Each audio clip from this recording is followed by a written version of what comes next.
आज हम बात करेंगे डीएलएड प्रथम सेमेस्टर गणित शिक्षण की। तो ये पहला चैप्टर है संख्या तथा संख्यांक का बोध, अंकों का ज्ञान, स्थानीय मान। यहाँ से हमेशा एक ऑब्जेक्टिव और एक अति लघु क्वेश्चन आता है और इस वीडियो को देखने के बाद आपके 2 नंबर पक्के हो जाएंगे और इसी क्रम में ये वीडियो आगे जारी रहेंगी। तो आपको बैक से कैसे बचना है, ये सब बातों की हम चर्चा करेंगे।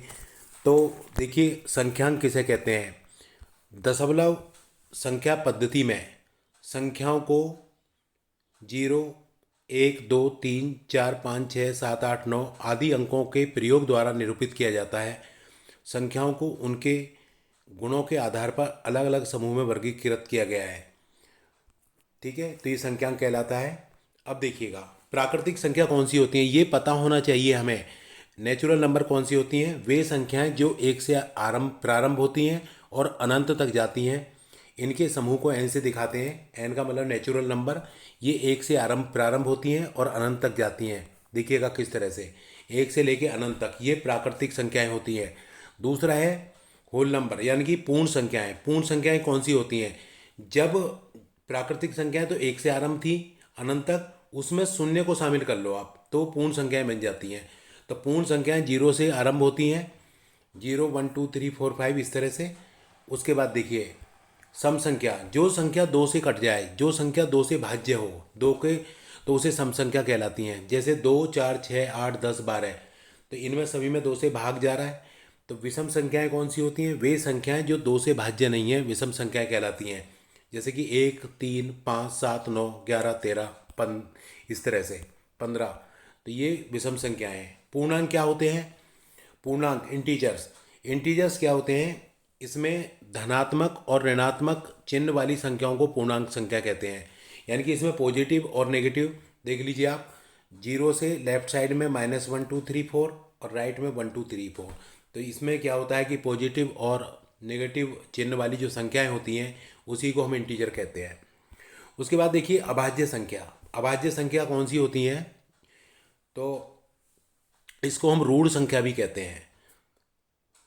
देखो, एक से बड़ी उन सभी प्राकृतिक संख्याओं का समूह जिसमें उस संख्या तथा एक को छोड़कर अन्य किसी भी संख्या से भाग देने पर वह पूर्णतः विभाजित ना हो। इसका मतलब क्या है कि मतलब एक को छोड़ दीजिए, ठीक है, और उसके अलावा किसी भी संख्या से वो पूर्णतः विभाजित ना हो, तो वो संख्याएं हमारी प्राइम नंबर अभाज्य संख्या या ऋण संख्या कहलाती हैं। दो एक ऐसी संख्या है जो सम भी है और ऋण भी है। ऋण का मतलब अभाज्य, अभाज्य को ऋण कहते हैं। तो कौन सी हुई अभाज्य संख्या, देखो एक को छोड़ दीजिए, एक से बड़ी 2, 3, 5, 7, 11, 13, उसके बाद 14, 15, 16 नहीं है, 17 होगी, 19 होगी, 23 होगी। तो मतलब कहने का ये है कि 29 होगी। वो संख्या जो एक को छोड़कर या तो स्वयं से ही भाग जाए केवल, तो वो अभाज्य होती है, इसे ऋण संख्या भी कहते हैं। तो दो एक ऐसी संख्या होती है जो सम भी है और ऋण भी है। परिमेय संख्या, जो संख्याएं पी अपॉन क्यू के रूप में होती हैं और क्यू नॉट इक्वल टू 0 होता है, तो उसे हम क्या कहते हैं, आपका जो है परिमेय कहते हैं, रेशनल नंबर कहते हैं। जैसे 2/5, 1/5, -4। -4 को क्या लिख सकते हैं आप, -4/1। अब ये 0 कैसे है, 0/1, 4/1। तो ये सब आपकी क्या है, ये परिमेय संख्या है। और अपरिमेय संख्या क्या होती हैं, जो P अपॉन क्यू के रूप में जिन्हें लिखना संभव ना हो। ठीक है, जैसे कि ये ध्यान देना है बस, √2, √3, √7, तो ये सब क्या है, ये आपकी अपरमेय संख्या है। एक बात और बताऊंगा, देखो ये जो पाई होता है, पाई अपरमेय संख्या है, परंतु पाई का मान 22/7 होता है। जब बात 22/7 की आती है तो पी अपन क्यू के रूप में आ गया, तो ये परमेय हो जाता है। और वैसे क्या है, ये पाई क्या है, अपरमेय। जब वैल्यू की, तो ये आपको ध्यान देना है परमेय और अपरमेय के बारे में।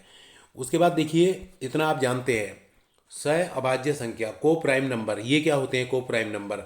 यदि दो प्राकृतिक संख्याओं का मैसे पे एक हो, ये आपको ध्यान देना है, यदि दो प्राकृतिक संख्याओं का मैसे पे एक हो और एक के अलावा कोई भी उभयनिष्ठ गुणनखंड ना हो, वे संख्याएं सहअभाज्य कहलाती हैं। तो ये आपको ध्यान देना है, जिनका जो है मैसे पे का मतलब होता है HCF जो है एक हो, वो जो है को प्राइम नंबर कहलाती है। तो मैं समझता हूँ कि ये छोटी छोटी देखिएगा, जैसे दो तीन, दो तीन का क्या में से एक ही है, 2 गुणा 1, 3 गुणा 1, 4 5, 5 9, और कोई फैक्टर नहीं आप देख पा रहे हैं। देखिए 13 14 15 16, ये सब क्या है, को प्राइम नंबर है। अब देखिए वो पता कर लेता है, कभी अंतर्राष्ट्रीय संख्याओं को आप रोमन अंक में लिखो, तो जैसे 1 से 20 तक ये मैंने लिखा हुआ है, देखिए आप, जैसे एक है, एक को, ठीक है, ये रोमन अंक में है।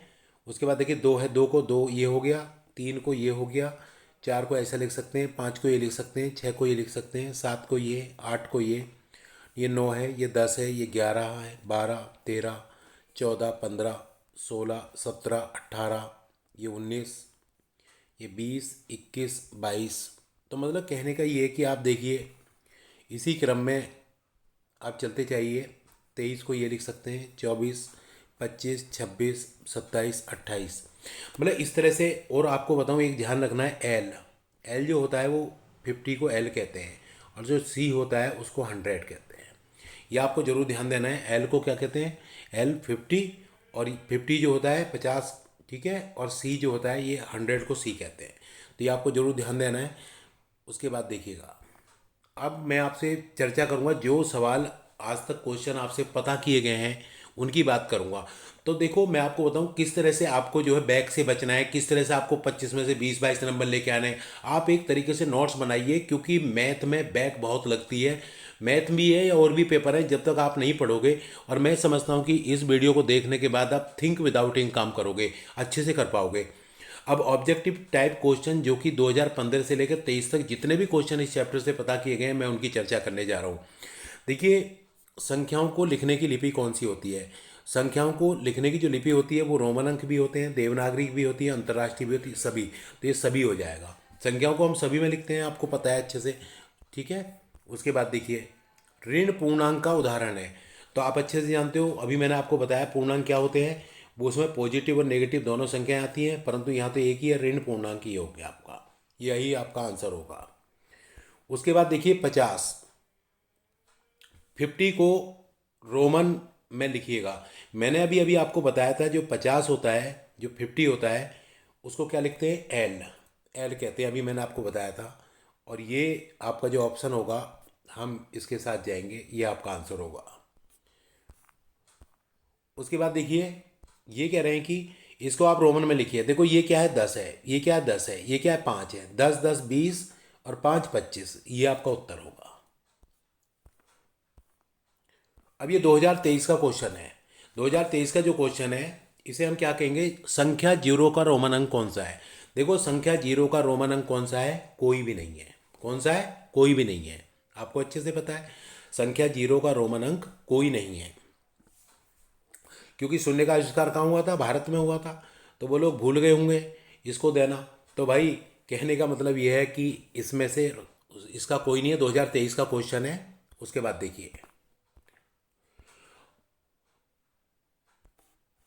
रोमन अंक में किस संकेत की पुनरावृत्ति नहीं होती है, ये 2022 का क्वेश्चन है। देखो रोमन अंक में किस संकेत की, देखो ये जो 10 है, अगर हमें कहीं 20 आ गया तो दोबारा से इसकी पुनरावृत्ति हो जाएगी, आप अच्छे से जानते हो, ठीक है। अगर जैसे 20 आ गया तो आप 20 या 30 कुछ भी आ जाए, 21 आ जाओ, तो इसकी पुनरावृत्ति हो रही है। अगर कहीं भी संख्या 200 है तो ये सी है, तो सी इसकी पुनरावृत्ति होगी, 100% होगी, आप अच्छे से जानते हैं, ठीक है। उसके बाद जैसे ये है, ये एक दो, जैसे एक है, दो को, तीन को, मतलब आराम से हो सकती है, 5 में, 6 में, 7 में, इस तरह से आप जान रहे हैं, इसकी भी पुनरावृत्ति होती है। अब ये एल है, एल को हम कहते हैं 50, ठीक है। अगर अगला कुछ भी आएगा, खुद सोचो, 2 बार एल कभी नहीं आएगा। अगर आगे कुछ भी 100 वगैरह होता है तो अब सीधे आप उसको सी लिखोगे, तो किसकी पुनरावृत्ति नहीं होती है, इसकी कभी भी पुनरावृत्ति एल की नहीं होती है। तो ये थोड़ा सा आपको ध्यान देना है कि रोमन अंक में किस अंक की नहीं होती है, क्योंकि एल होता है 50 का।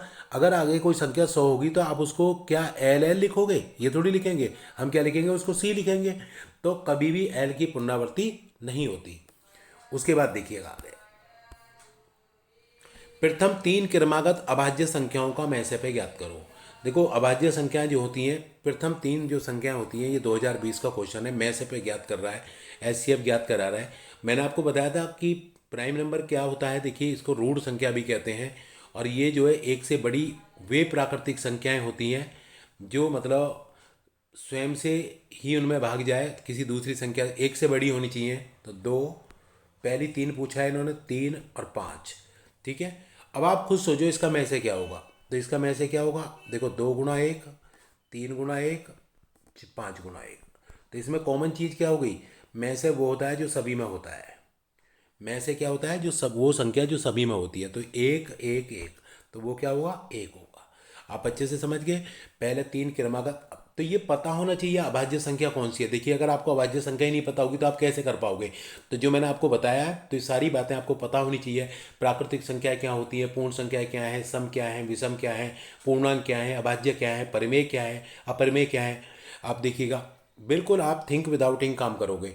तो ये मैसे पे आपका हो गया। उसके बाद देखो भैया, ये है आपका 9 की पूर्ववर्ती। पूर्ववर्ती का मतलब होता है 9 से पहले। आप अच्छे से जानते हो 9 से पहले 8 आता है। उसके बाद ये कह रहे हैं कि 98 का अनुवर्ती। अनुवर्ती का मतलब होता है बाद में, पूर्ववर्ती का पहले और अनुवर्ती का मतलब बाद में। 98 के बाद क्या आता है, 99 आता है। आगे क्वेश्चन देखिए, देखो ये कह रहे हैं आपसे 30 और 40 के बीच अभाज्य संख्याएं बताइए। 30 और 40 के बीच अभाज्य संख्याएं कौन सी होंगी। ठीक है, 30 और 40 के बीच आप खुद देखिए कि मैंने अभी आपको बताया था अभाज्य संख्याओं को रूट भी कहते हैं। वो संख्याएं जो एक को छोड़कर स्वयं से ही उनमें भाग जाए। तो आप 30 और 40 के बीच देखिए कौन कौन सी हो सकती है। 31 होगी एक तो पक्का, और क्या होगी, 32 भी नहीं है, 33 नहीं है, 34 नहीं, 35 नहीं, 36 नहीं, 37 नहीं, एक 37 होगी। तो ये दो संख्या कौन सी होंगी, 31 और 37 होंगी। तो ये 19 का क्वेश्चन था, 31 और 37। तो आपका जो ऑप्शन होगा वो ये सही होगा। तो मैं समझता हूँ कि आपको अच्छे से समझ में आ रहा होगा। उसके बाद देखिएगा, ये कह रहे हैं आपसे 80 और 90 के बीच अभाज्य संख्याएं बताओ। 2018 का क्वेश्चन है। बहुत ही मतलब देखिए, आप देख पा रहे हैं कि मतलब अगर हमें ये पता होगा कि हमें किस लेवल से पढ़ना है, किस स्तर से तैयारी करनी है, तो आप बहुत अच्छा कर पाओगे। तो 80 और 90 के बीच इन्होंने आपसे अभाज्य संख्याएं पता की हैं। तो 80 से 90 के बीच कौन कौन सी अभाज्य संख्याएं, वही संख्या एक से बड़ी हो। परंतु यहाँ पे 80 और 90 के बीच पहले लिखा हुआ है। तो आप खुद सोचिए ऐसी कौन कौन सी संख्या। देखो 81 भी 9 से कटता है, ये भी 3 से भाग जा रहा है, ये 9 से। ये देखिए, एक तो और ये दो संख्याएं ऐसी हैं जो कि मतलब अभाज्य संख्याएं। 18 का क्वेश्चन है। अभी करें निम्नलिखित में से 5 से 5 से विभाज्य संख्या कौन सी है। तो आप अच्छे से जान रहे हैं कि इसमें 5 से विभाज्य संख्या कौन सी होती है। देखिए 5 का भाग देना है, जहाँ जब भी इकाई का अंक 0 हो या 5 हो, ठीक है, वो हमेशा 5 से विभाजित हो जाती है। तो ऐसी संख्या कौन सी है, वो आपका डी है, देख लीजिए, जिसमें 5 से भाग जा रहा है। ठीक है, उसके बाद देखिए ये कह रहे हैं कि सवाल को थोड़ा सा समझना है आपको। ये कह रहे हैं कि 4 5 5 में पहले 5 और दूसरे 5 के स्थानीय मान का अंतर एवं योगफल का गुणनफल कुछ नहीं है। देखो भैया, जो 4 5 5 इसका आपको स्थानीय मान निकालना है। पहले पहले 5 का देखो सुनो, स्थानीय मान क्या होता है, किस स्थान पर वो अंक है। अंकित मान तो वही होता है, जैसे किसी का नाम राहुल है तो वो अंकित मान हो गया। अब वो किस स्थान पर है, जैसे 5, पहले 5 और दूसरे 5 के स्थानीय मान का अंतर। देखो पहला 5 है, 5 को 5 लिखो, इसके राइट साइड में कोई भी अंक नहीं बच रहा, तो इसका तो 5 ही आएगा। अब ये दूसरा जो 5 है, तो यहाँ 5 आ गया। ठीक है, अब इसके राइट साइड में यहाँ पर एक अंक है, तो इसका 50 आ गया। तो इसका क्या होगा, इसका 5 का स्थानीय मान 50 होगा और इसका 5 का 5 ही होगा। आप समझ गए होंगे अच्छे से। इन्होंने कहा पहले 5, पहले देखो 455 में 5 का स्थानीय मान तो यहाँ 5 आ गया, और इस 5 का क्या होगा, 5 का 5 उतार लिया, इससे राइट साइड में एक अंक बच रहा है, इकाई दहाई। या देखो कितने कितने अंक पर है, इकाई और दहाई। दहाई कितनी, इकाई और दहाई, तो ये कितना हो गया, 10 50। अब एक बार इस 50 देखो अंतर करो, 50 में से 5 गया 45, और उसके बाद में योगफल करो, 50 में से ये हो गया 55। तो इन दोनों को आप जोड़ लीजिए, तो ये आ गया 5 पंजे 25, 5 5 चौक 20 और 2 22। उसके बाद में 5 पंजे 25 और 5 चौक 20 और 2 22। तो ये क्या हो गया, 5 7 4 2। तो इसका जो उत्तर होगा ये होगा। तो मैं समझता हूँ ये 2023 का क्वेश्चन था, आपकी समझ में आ गया होगा। आपको 455 का पहले मैंने क्या किया, देखो 455 का पहले 5 का स्थानीय मान 5 होगा, और इसका क्या होगा 5 आ गया, और इसके राइट साइड में एक अंक बच रहा है तो ये 50 आ गया। उसके बाद कह रहे हैं इनका अंतर 50 में से 5 गया 45 आ गया, और योगफल इनके बाद गुणा कर दो, तो आपका ऑप्शन ये होगा। 2023 का क्वेश्चन है, बिल्कुल आप समझ गए होंगे। उसके बाद देखो भैया, ये कह रहे हैं कि संख्या 70560 में अंक 5 और 6 के स्थानीय मानों का गुणनफल। आप खुद सोचो, देखो 5 और 6, ये देखो ये किस स्थान पर है, पहले इसका निकालो। जब हम जिसका निकालते हैं ना, जैसे 5 का निकालना है तो इसके नीचे पहले देखो 5, 5 के राइट साइड में कितने अंक हैं, एक अंक और 2 अंक, जितने अंक हैं ना उतनी जीरो कर दो, तो इसका तो आ गया 5 का स्थानीय मान 500। अब निकालो तुम इसका 6 का, तो पहले 6 लिखो, 6 के राइट साइड में कितने अंक बच गए, एक बच गया, जीरो। ठीक है, अब इन दोनों की कर लो गुणा, यही पूछ रहा है। देखो पाँच, इसमें 5 का स्थानीय मान तो 500 आ गया, 6 का आ गया 60, अब दोनों की करनी है गुणा, 500 गुणा 60, तो भैया जी ये हो गया 1 जीरो 2 जीरो 3 जीरो और 5 अंक 30। तो मैं समझता हूँ कि इसका ऑप्शन आपका ये होगा। तो आपको अच्छे से समझ में आ रहा होगा। तो ये जो क्वेश्चन था आपका 2022 का था, आप इस तरह से पढ़िए, बिल्कुल आप अच्छे से कर पाओगे। उसके बाद देखिए 15वां क्वेश्चन, ये 2020 का क्वेश्चन है आपका। तो ये कह रहे हैं कि 7 5 3 4 में 5 का स्थानीय मान, देखो जिसका भी स्थानीय मान है, जैसे 5 का पूछा है पहले तो 5 लिखो। अब ये देखो इसके राइट साइड में कितने अंक बच रहे हैं, 2 बच रहे हैं, एक और एक 2, तो 2 जीरो यहाँ बढ़ा दो, तो ये क्या आ गया 500 आ गया। तो ये 2020 का क्वेश्चन है। उसके बाद देखिए 2017 का क्वेश्चन है ये कह रहे हैं कि 8 3 6 5 में 3 का स्थानीय मान ज्ञात करो। देखो भैया 8 3 6 5 में जिसका भी पता कर रहा है पहले वही लिखो, 3 के नीचे 3 लिख लिया। अब राइट साइड में कितने अंक बच रहे हैं, एक और एक 2, तो 2 जीरो आ गया, एक और एक 2, तो इसका 300 आ गया। तो आपका उत्तर ये होगा। उसके बाद देखिए 17वां क्वेश्चन है, 2015 का क्वेश्चन है ये, तो थोड़ा सा अलग सा क्वेश्चन है। देखो क्या, किसी भी संख्या में 6 का स्थानीय मान सबसे अधिक है। ये अलग सा क्यों है, क्योंकि इसमें बीच में दशमलव आ रहा है, डेसिमल आ रहा है, जैसे कि 271.169 ये है नहीं है। अब आप देखिएगा इसमें 6 का स्थानीय मान पता कर रहे हैं आपसे। अब थोड़ा सा लगेगा यार दशमलव आ गया, मैं आपको सिर्फ एक बात बता रहा हूँ दशमलव की, दशमलव के राइट साइड में, ठीक है, दशमलव के राइट साइड में देखो, लेफ्ट साइड में कौन सी संख्या है, जैसे 271, और राइट साइड में क्या 169, इसमें 6 का पता किया है इन्होंने।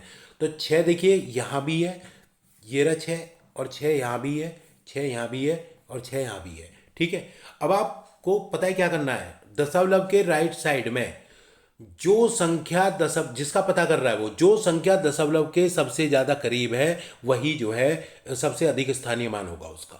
ये ध्यान रखना है बस आपको, जो संख्या दशमलव के सबसे ज़्यादा करीब है राइट साइड में, ठीक है, राइट साइड। अब देखो यहाँ पर कहाँ है, यहाँ दशमलव के करीब 0.1 है, यहाँ भी 1 है करीब, यहाँ 0 है, सबसे करीब कौन है राइट साइड में 6, ये रहा, ये करीब है, तो सबसे जो है कौन सी संख्या होगी, इसका ऑप्शन सी होगा।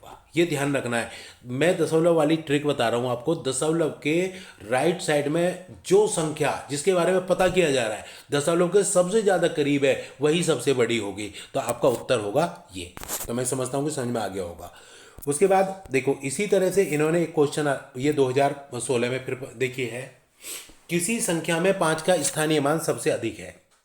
देखो 5 का, अब मैंने अभी आपको क्या बताया था, ये दशमलव का है, तो आपको थोड़ा सोचने में यार कौन सी बड़ी होगी, बस कुछ मत करो, दशमलव के राइट साइड में देखिए, दशमलव के राइट साइड में सबसे करीब दशमलव के कौन है, जिसको पता कर रहा है, 5 को पता कर रहा है, देखो 5 या दशमलव से दूर है, यहाँ भी दूर है, यहाँ भी दूर है, यहाँ दशमलव के बिल्कुल करीब है, जो जितना करीब है वही सबसे जो है अधिक होगा, तो आपका उत्तर ये होगा, क्योंकि दशमलव 5।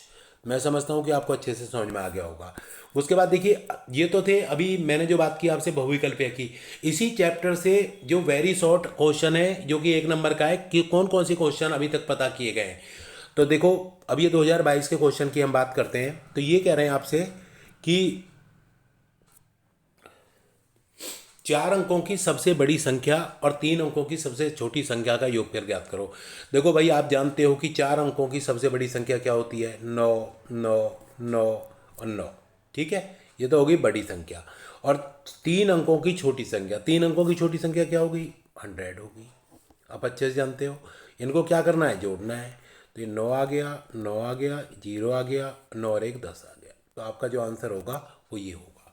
बिल्कुल कुछ नहीं करना है, आपको समझना है 4 अंकों की बड़ी से बड़ी संख्या तो 9 9 9 9। ठीक है, तो जितनी भी बड़ी संख्या होती है 9 9 में आएगी, छोटी संख्या 100 में होगी। ठीक है, उसके बाद देखो भैया, ये आपका क्वेश्चन है 2020 का। तो ये कह रहे हैं 4 अंकों की सबसे बड़ी प्राकृतिक संख्या, बड़ी पूछे पता करे, प्राकृतिक पूछे कोई फर्क नहीं पड़ता। तो देखो प्राकृतिक संख्या क्या होती है? 1 2 3 4 5 6 आपको बताया था मैंने। तो 9 बड़ी संख्या, बड़ी संख्या की बात कर रहे हैं। जब 4 अंकों की है तो 9 9 9, 3 अंकों की होती तो 9 9 9 होते, 5 की होती है 9 9 9 5 बार होता। तो ये बात खत्म हो गई। और सबसे छोटी संख्या, सबसे छोटी भी 4 अंकों की कह रहा है। देखो 3 अंकों की 100 होगी और 4 अंकों की क्या होगी? 4 अंकों की मतलब 3 जीरो और फिर 1। ठीक है, तो 4 अंकों की ये हो गई। इसका क्या कह रहा है? अंतर 9 9 9 और ये आ गया आपका 8। तो आपका ये हो गया आंसर। तो मैं समझता हूँ कि आपको अच्छे से समझ में आ गया होगा। 2020 का क्वेश्चन है। उसके बाद देखो आगे, ये 2019 का क्वेश्चन है। ये कह रहे हैं 3 अंकों की सबसे छोटी प्राकृतिक संख्या। देखिए प्राकृतिक संख्या आप अच्छे से जानते हैं। 3 अंकों की, 3 अंकों में क्या हो गया? 2 जीरो हो गया और 1 ये आ गया। ठीक है, 4 अंकों की होता तो 3 जीरो हो जाते, 1 अंक आ जाए। तो ये हो गया आपका 2019 का क्वेश्चन। उसके बाद देखिए, ये कह रहे हैं आपसे 2017 का क्वेश्चन है। 3 अंकों की सबसे बड़ी संख्या की उत्तरवर्ती संख्या क्या? सबसे पहले 3 अंकों की बड़ी संख्या लिखो भाई। बड़ी में 9 9 9। ठीक, और इसका उत्तरवर्ती क्या होगा? उत्तरवर्ती का मतलब 1 और होगा। उत्तरवर्ती इसके बाद 1000 हो गया। पूर्ववर्ती पता करता तो 1 कम हो जाता, 998 आ जाता। तो ये 2017 का क्वेश्चन है। तो भाई बिल्कुल आप अच्छे से पढ़िए, फिर देखिए आप बहुत अच्छे से कर पाओगे। उसके बाद देखो, ये कह रहे हैं कि 15 के अभाज्य गुणन, ये 15 के अभाज्य गुणनखंड लिखिए। देखो आपको 15 के लिखने हैं अभाज्य गुणनखंड। अभाज्य संख्या क्या होती है? बोलो। अभाज्य संख्याओं के बारे में आपको बताया गया था। जो संख्या मतलब कि एक कोई रूढ़ संख्या है, एक से बड़ी, वो सभी प्राकृतिक संख्या है।